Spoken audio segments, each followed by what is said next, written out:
If only I had been there with my hip flask at Senator Mark Warner's political retreat last Friday at his Martha's Vineyard home when he said if given another drink he'd share stuff only he and Special Counsel Robert S. Mueller III know. If you think you've seen wild stuff so far, buckle up, the Virginia Democrat and Vice Chairman of the Senate Intelligence Committee hinted. It's going to be a wild couple of months. Wilder than the Russians futzing with our elections? Wilder than indictments galore? Wilder than dozens of suspicious and secret contacts between the Trump camp and shadowy Russians? Wilder than millions of dollars laundered? Wilder than Mueller flipping 3 Trump campaign aides, one of them the former national security advisor? Wilder than capturing the paper trail between President Donald Trump and his personal lawyer that may lead to criminal charges against the president? I'd gladly send Warner a case of hip flasks filled with single malt for an escorted walk on the wild side. Warner's tease performance, his staff called it obviously a joke, invites us to imagine that Mueller might be holding in reserve a smoking gun that shows coordination between the Trump campaign and the Kremlin to shift the election.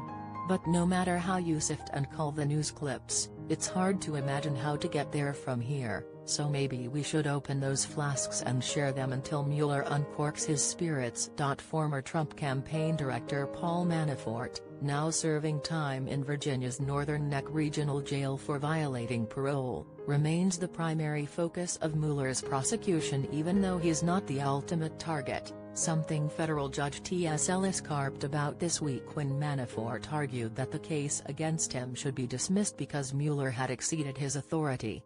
Ellis agreed that Mueller's high-pressure prosecutorial tactics seem designed not to bring Manafort to justice but to force him to provide evidence on Trump, and yes, Ellis agreed, that's distasteful, but yes, he also found that Mueller is still acting within his legal authority and the case should proceed. At the very least, I hope the Mueller investigation sorts out Manafort's finances. Last fall, NBC News informed us that Manafort had a $60 million relationship with now-sanctioned Russian oligarch Oleg Deripaska and friend to Vladimir Putin, including a $26 million loan between a Manafort's shell and the oligarch. This week, press reports from newly unsealed filings showed a $10 million loan from Deripaska to one of Manafort's shells unmentioned in the NBC News story, John Hanna LLC. Manafort used John Hanna to purchase condos in Trump Tower, according to stories published in 2017. Money can make a man do weird things, but debt can make him do weirder things still. What does it mean that Deripaska held the pink slip on Manafort's life, and when will Warner give us a guided tour of that financial entanglement? The Washington Post explored the money trail that leads from Russia to the Brexit campaign to the Trump for President effort that the British papers and parliamentary investigators have been crisscrossing for a couple of weeks now. Aaron Banks, a British insurance executive who was the largest donor to the Brexit effort, became extraordinarily cozy with Russian diplomats and businessmen in his country, and then pressed to meet with Trump and associates and hang with them during the campaign. Mueller wants a piece of this story, as do congressional Democrats investigating the issue, the Post reports. Mueller has asked witnesses about what role the Brexiters, including former UKIP leader Nigel Farage, may have played in the relationship between Trump's people and the Russians.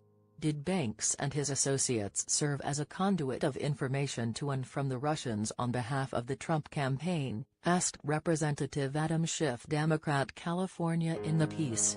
As Swamp Diary went to press, The New York Times broke news that explains Banks' Russophilia contacts in London's Russian embassy dangled investments opportunities in Russian-owned gold or diamond mines at him.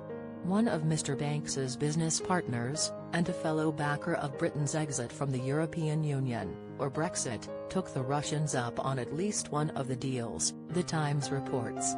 Could these self-described bad boys of Brexit be the tropic driving Warner to ask for additional libations? Deputy Attorney General Rod J. Rosenstein traveled to Capitol Hill this week to absorb a beating from Trump congressional allies.